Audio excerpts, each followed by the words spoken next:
देहू गावातील तुकाराम आंबिले त्यांच्या विरोधात गारहाणे आले होते। या गारहाणेची शहानिशा तुम्ही स्वतः जाऊन करावी।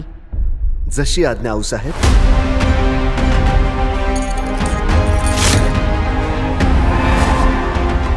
राजे, गनिमाला कुणीतरी खबर दिली आहे।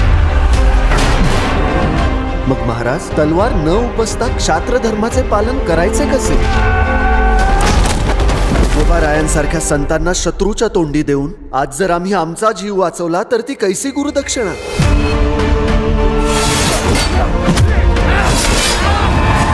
तुम्हाला मी हवा आहे ना? मग त्या पांडुरंगाच्या भक्तांना सोडा।